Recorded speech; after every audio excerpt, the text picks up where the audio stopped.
qui est contaminée et qui fait barrage.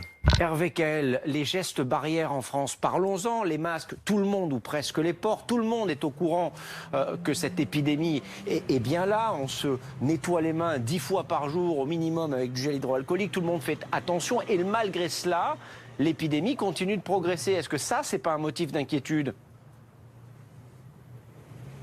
Non, je pense qu'il faut, pour comparer deux périodes, voir bien les choses. Si vous essayez de comparer avec le mois de janvier, avec le mois de février, il faut bien assimiler qu'à ce moment-là, on n'avait pas les tests. Donc on ne savait pas en réalité combien de personnes étaient réellement contaminées. Le taux du nombre de contaminations paraît effectivement extraordinaire, augmente, mais la réalité c'est combien véritablement on a de malades, et en particulier combien on a de malades dans les services de réanimation.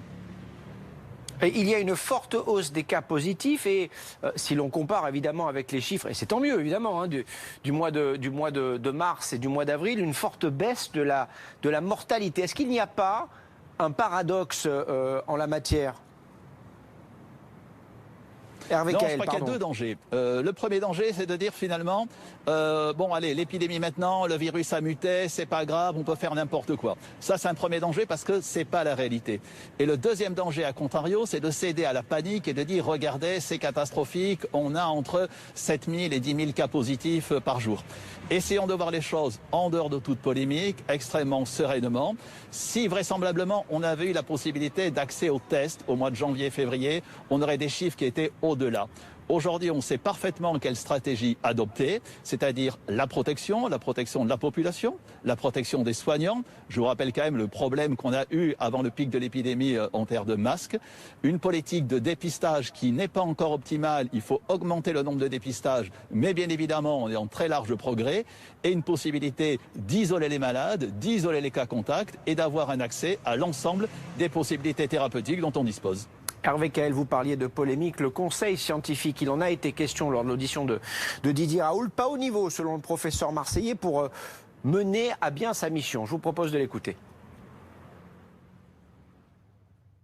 Ce conseil scientifique n'a jamais piloté quoi que ce soit dans la recherche sur le Covid. Rien. Et donc, qui c'est qui a apporté les données pour savoir que les enfants n'étaient pas infectés ? C'est nous. Toutes les données que vous avez là, ça m'amuse beaucoup que les gens parlent de maintenant qui découvrent que les CT n'ont pas tous la même valeur. Ça fait 2 mois et demi qu'on l'a écrit, nous quand même. Hein. Donc là, le débat, il est 7 semaines là. D'accord. Donc ça, c'est des choses que le pilotage de l'État aurait dû faire.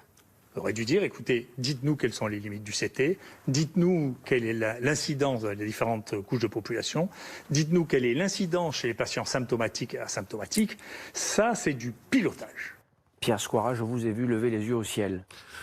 Le conseil scientifique n'était pas là pour piloter